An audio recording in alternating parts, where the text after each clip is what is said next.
Nearly 2/3 of Americans in their 20s don't have enough savings to cover 3 months of expenses. So if it feels like you're constantly struggling to get ahead financially, you're definitely not alone. But here's the thing, your 20s can be one of the most important decades for building wealth. And that gap between people who figure this stuff out early and those who don't only get bigger as they get older. I put together a simple checklist you need to be doing right now if you want financial freedom instead of depending on your next paycheck forever. And I'm sharing this as someone who went from $250,000 of debt to building a 7-figure net worth in my 30s. And the first one is the single best one. So let's get into it. Number 1, learn how to consistently spend less than you make. And I call this the single best one because almost everything else we're gonna talk about depends on it. Just think about it. How do you build an emergency fund if every dollar you make is already spent? How do you pay off debt faster? How do you invest? You need a gap between what comes in and what goes out. That's what I mean by financial breathing room. When my wife and I started our marriage with more than $250,000 in student loan debt, we could have said, we'll start saving once the loans are fully paid off. But we didn't. We were paying down debt while quietly building savings at the same time. You don't need a huge gap tomorrow. Maybe you start with $50, maybe $200. The first goal is proving that your lifestyle doesn't automatically consume everything you earn, because every financial goal needs somewhere for that money to come from. But once you start creating that gap, how do you know if it's actually making you wealthier? Number 2, know your net worth. And don't panic if you don't like the number. Here's all you're doing. Write down what you own: savings, investments, property. Then write down what you owe: student loans, credit cards. That's your financial scoreboard. And you can absolutely track this yourself with a spreadsheet. But if you don't want to constantly update everything manually, this is where a tool like Monarch Money can make things a lot more easier for you. You can connect your bank accounts, investments, properties, credit cards, and loans, and see your overall net worth in one place.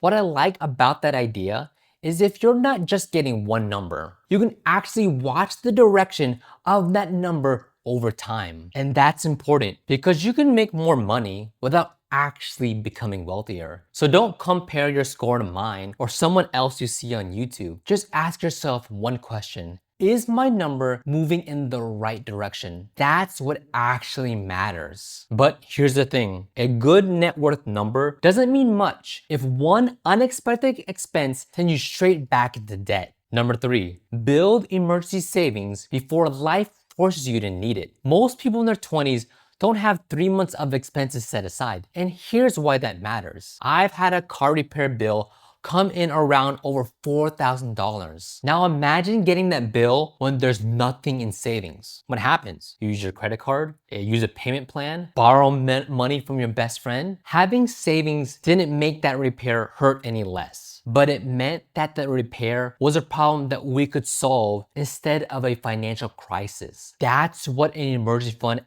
actually buys you. Start with a first milestone you can actually reach and keep building from there. Now, savings can keep an emergency from pushing you backward, but there's something else that can pull you backward every single month, even when nothing goes wrong. Number 4, get expensive consumer debt under control. And I'm not saying you have to wait until every debt is gone before you can save or invest, because we didn't. We had more than $250,000 in student loan debt. But here's what I would do with expensive debt. Put every debt on one sheet of paper, because what happens when you don't know what the debt is actually going to cost you? You make a payment, interest gets added, another paycheck comes in, and part of it already belongs to something you bought months ago. That's the opposite of financial breathing room. So understand what you're paying and start attacking the debt doing the most damage. Because once your money stops constantly working against you, you can start putting that money to work. Number 5, start investing before you feel rich enough to invest. The biggest advantage you have in your 20s isn't necessarily money. It's time. And here's what that actually looks like. If someone invested $200 a month from the age 25 to 65 and earned an average 7% return, they'd end up with more than $500,000. But if they wait until they're 35 and do the same exact $200 a month, they'd be closer to over $240,000. Same monthly investment, 10-year difference. More than $280,000 separating the outcomes. That's why I wouldn't spend my 20s waiting until I finally feel like I have enough to invest. When I look at how we eventually built a 7-figure net worth, there wasn't one magical investment. It was consistently putting money to work over time. And what good is wealth eventually? Is it just so you can stare at a number on your screen? For me, it's about having more choices with my work, family, and my time. But there's a reason a lot of people say they can't find $200 or even $50 to invest. And that's 3 expenses that can swallow the paycheck before they ever get a chance to do so. Number 6, pay attention to the big expenses before obsessing over tiny ones.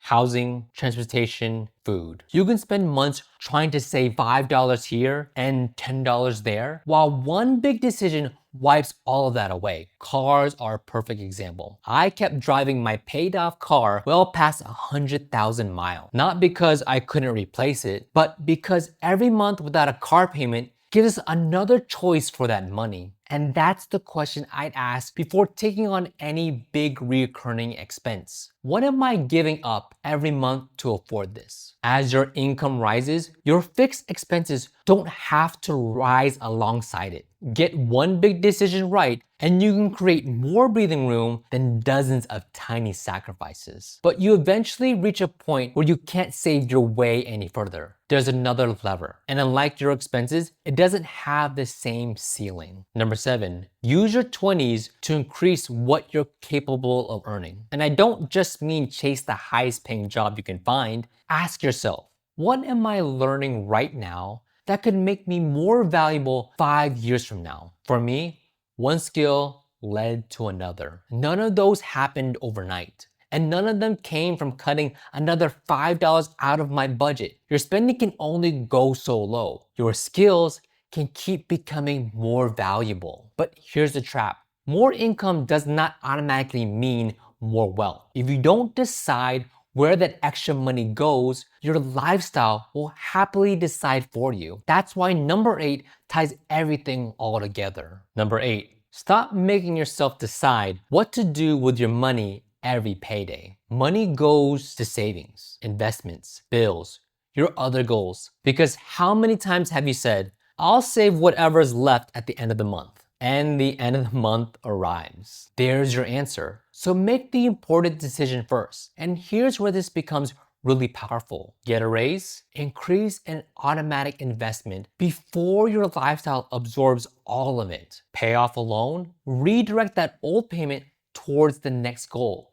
The system keeps working even when you're busy living your life. And when you put all 8 pieces together, you start seeing what this video was really about. You don't need to be a millionaire by 30. You don't need to own a house. And you definitely don't need your entire financial life figured out. But by 30, I want these 8 things moving in the right direction. That's your 20s financial blueprint. And looking back now, these are the kinds of decisions that matter far more than whether I look successful in my 20s. Remember the gap between people who figure things out early and people who don't? This is how you start putting yourself on the right side of it. If this helped you understand what actually matters financially in your 20s, hit the like button and subscribe to the channel if you haven't already. And if you want help creating more breathing room, grab my free financial breathing room blueprint in the description down below. Thank you for your time. I'll see you in the next video.